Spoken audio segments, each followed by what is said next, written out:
मित्रांनो, सध्या सोशल मीडियावर ही फियाट गाडी माझी म्हणू का, हे गाणं प्रचंड गाजतंय. आता हे गाणं आत्ताचं नाहीये, तर ते अगदी 50 वर्षांपूर्वीचं आहे. या गाण्याला दोन महान दिग्गजांचा इतिहास लाभलाय. पहिला संबंध येतो तो सोलापूरच्या वालचंद हिराचंद ग्रुपचा. या ग्रुपने इटलीच्या क्रायस्लर समूहाशी भागीदारी केली आणि भारतातील पहिली स्वदेशी फियाट कार भारतात तयार केली. आणि दुसरा संबंध आहे थेट या गाण्याच्या जन्मदात्याचा, तो म्हणजे वामनदादा कर्डक यांचा. वामनदादा हे नगरच्या सीमारेषेजवळ असणाऱ्या सिन्नर तालुक्यातील देशवंडीचे. एका गरीब कुटुंबात जन्मलेले वामनदादा पुढे पोटा पाण्याकरता मुंबईला गेले. वयाच्या 21-22व्या वर्षी लिहाय वाचायला शिकले आणि प्रसिद्ध शाहीर गीतकार झाले.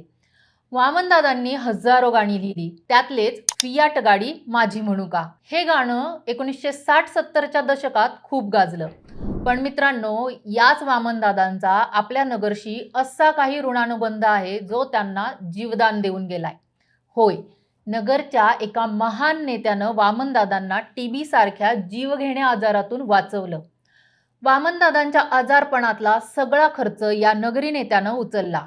कदाचित या नेत्यानं वामनदादांना मदतीचा हात दिला नसता तर कदाचित हे गाणंही आपल्याला ऐकायला मिळालं नसतं. या नेत्याचं नाव आहे दादासाहेब रुपवते. अकोल्याचे रिपब्लिकन नेते दादासाहेब रुपवते आणि वामनदादा कर्डक यांच्यातील याच एका अनोख्या, भावनिक आणि ऐतिहासिक मैत्रीची गोष्ट आज आपण व्हिडिओत पाहणार आहोत. नमस्कार, आपण पाहत आहात अहिल्यानगर लाईव्ह 24, नगरी राजकारणाचं परफेक्ट अनालिसिस. वामनदादा कर्डक यांचं नगरशी खूप जुनं आणि जिव्हाळ्याचं नातं होतं. वामनदादांचं मूळ गाव नाशिक जिल्ह्यातील सिन्नर तालुक्यातील देशवंडी.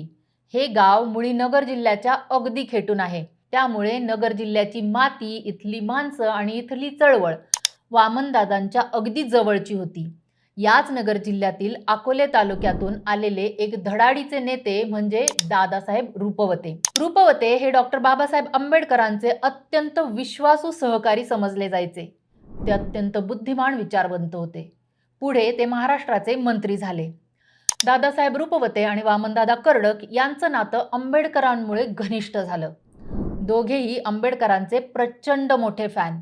विशेष म्हणजे या दोघातलं नातं हे केवळ राजकीय नव्हतं, तर ते एक अनोखं आणि कौटुंबिक होतं. हा प्रसंग आहे त्या काळातील, जेव्हा वामनदादा मुंबईत राहत होते. दलित चळवळीसाठी दिवस रात्र गाणी लिहित होते. लिहिलेली गाणी स्वतः गात होते. गरिबी 5वीला पुजलेली होती. वामनदादांचे सुपुत्र रवींद्र कर्डक यांनी मराठी बातम्या या पोर्टलला स्वतः लिहिलेल्या एका लेखात आपल्या वडिलांचा आणि दादासाहेब रुपवते यांच्यातील मैत्रीचा एक किस्सा सांगितला होता. त्यात ते लिहितात की वामनदादांच्या वडिलांचे ते लहान असतानाच निधन झाले. त्यानंतर त्यांची आई व मोठे बंधू सदाशिव कर्डक हेच त्यांच्या कुटुंबाचा सांभाळ करू लागले. वामनदादा मोठे झाल्यावर त्यांनीही संसाराला हातभार लावला. पुढे वामनदादांचे बंधू सदाशिव हे मुंबईला गेले. ते तेथे रेल्वेत नोकरी करू लागले. त्यानंतर त्यांनी आई व भावाला मुंबईला आणले. तिथं गेल्यावर वामनदादा आईला मदत म्हणून रोजगार हमी योजनेवर काम करू लागले. नंतर भावाच्या ओळखीनं वामनदादांनाही रेल्वेत नोकरी लागली. पण तिथं त्यांचं मन रमलं नाही. पुढं त्यांनी एका कंपनीतही नोकरी केली, पण तिथंही ते स्थिरावले नाहीत. त्यानंतर नाशिकलाही त्यांनी काही दिवस नोकरी केली, पण तिथेही ते थांबले नाहीत. याच अतिकष्टाच्या आयुष्यात वामनदादांना त्या काळातील अत्यंत जीवघेणा मानला जाणारा आजार झाला, तो म्हणजे टीबी. खाण्याची भ्रांती, उपचारासाठी पैसा नाही, शरीर खंगून गेलं होतं. वामनदादा मृत्यूच्या दारात उभे होते. खरं तर वामनदादांना 3दा टीबी झाला. त्यात पहिल्या वेळेस नाशिककरांनी, दुसऱ्या वेळेस मालेगावकरांनी व तिसऱ्या वेळेस अत्यंत कठीण प्रसंगी त्यांना अकोल्याचे नेते दादासाहेब रुपवते यांनी जीवदान दिलं, असा उल्लेख स्वतः त्यांचे पुत्र रवींद्र कर्डक यांनी या लेखात केलाय. अकोल्याचे नेते दादासाहेब रुपवते हे डॉक्टर बाबासाहेब आंबेडकरांच्या शेड्युल्ड कास्ट फेडरेशनचे सक्रिय कार्यकर्ते होते. डॉक्टर बाबासाहेब आंबेडकरांच्या सभांमध्ये लोकांची गर्दी जमवणे आणि आंबेडकरी विचार गाण्यांच्या माध्यमातून लोकांपर्यंत पोहोचवण्यासाठी दादासाहेबांना एका दमदार शाहिराची गरज होती. 1940च्या दशकात मुंबईतील नायगाव आणि नरेगाव पार्क येथील बाबासाहेबांच्या ऐतिहासिक सभांमध्ये वामनदादांची गाणी होऊ लागली होती. दादासाहेब रुपवते यांनी वामनदादांची गाण्यामधील ताकद आणि त्यांच्या शब्दांची धार ओळखली. दादासाहेबांनी पुढाकार घेऊन वामनदादांना चळवळीच्या मुख्य व्यासपीठावर आणलं. इथूनच या दोघांचे संबंध सुरू झाले. दोघांचेही ध्येय एकच होते, डॉक्टर आंबेडकरांचे विचार महाराष्ट्राच्या घराघरापर्यंत आणि झोपडी झोपडीपर्यंत पोहोचवायचे. वामनदादांना सुरुवातीला लिहिता वाचता येत नव्हते, परंतु त्यानंतर त्यांनी स्वतः अक्षरांचा सराव केला.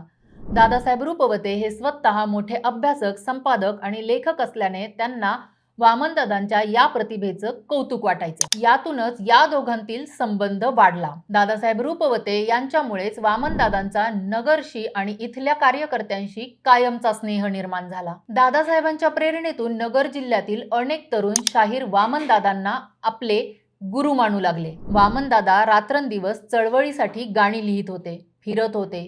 खाण्याची आबाळ आणि अतोनात कष्ट यामुळे त्यांना टीबीच्या आजाराने गाठले. गरिबी इतकी भीषण होती की उपचारासाठी आणि औषधांसाठी वामनदादांकडे एकही रुपया नव्हता. त्यांचं शरीर खंगून गेलं होतं. ते अक्षरशः मृत्यूच्या दारात उभे होते. जेव्हा दादासाहेब रुपवते यांना वामनदादांना टीबी झाल्याची बातमी समजली, तेव्हा त्यांनी स्वतः कामाचा पसारा बाजूला ठेवला आणि ते तातडीने वामनदादांच्या भेटीला गेले. वामनदादांची ती गंभीर अवस्था पाहून दादासाहेबांचे डोळे पाणावले.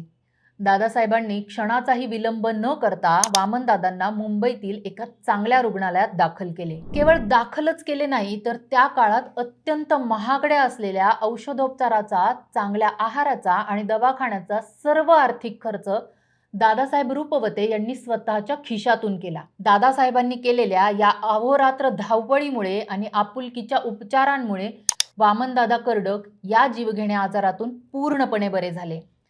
वामनदादा नेहमी सांगायचे की जर दादासाहेब धावून आले नसते तर माझा अंत त्याच वेळी झाला असता. दादासाहेबांनी मला नवीन आयुष्य दिलंय. डॉक्टर बाबासाहेब आंबेडकरांच्या महापरिनिर्वाणानंतर रिपब्लिकन पार्टीमध्ये फूट पडली. दादासाहेब रुपवते एका गटात होते तर वामनदादा कर्डक दुसऱ्या गटाचे समर्थक बनले. महाराष्ट्रात या दोन गटांमध्ये शाहिरी आणि वैचारिक लढाई रंगली. वामनदादांनी आपल्या गाण्यांमधून दादासाहेब रुपवते आणि त्यांच्या राजकीय भूमिकेवर अनेकदा अत्यंत धारदार आणि टोकदार वैचारिक टीका केली. पण असं असतानाही या दोघांमधील स्नेह कमी झाला नाही. राजकीय आणि वैचारिक मतभेद कितीही तीव्र असले तरी दादासाहेब रुपवते आणि वामनदादा यांच्यातील वैयक्तिक जिव्हाळा आणि मैत्रीत कधीही अंतर पडले नाही. वामनदादांच्या शब्दातील क्रांतिकारी ताकदीचा दादासाहेबांना सार्थ अभिमान होता. तर दादासाहेबांनी केलेल्या उपकाराची आणि त्यांच्या कर्तृत्वाची जाणीव वामनदादांनी मनाशी आयुष्यभर जपली होती. आज जेव्हा आपण ही फियाट गाडी माझी म्हणू का हे गाणं ऐकतो आणि त्यावर डोलतो, तेव्हा त्या गाण्यामागे असलेला हा संघर्ष, नगर जिल्ह्याशी असलेलं वामनदादांचं नातं आणि दादासाहेब रुपवते यांनी दिलेली ती मोलाची साथ आवर्जून लक्षात ठेवली पाहिजे. विचारांची लढाई विचारांनी लढायची असते, पण माणसांमधील प्रेम आणि कृतज्ञता कधीही संपू द्यायची नसते. हाच धडा या दोन महापुरुषांची मैत्री आपल्याला शिकवते. तुम्हाला महाकवी वामनदादा कर्डक आणि दादासाहेब रुपवते यांच्यातील हा ऐतिहासिक प्रसंग कसा वाटला आम्हाला कमेंट करून नक्की सांगा. व्हिडिओ आवडला असेल तर लाईक आणि शेअर करायला विसरू नका.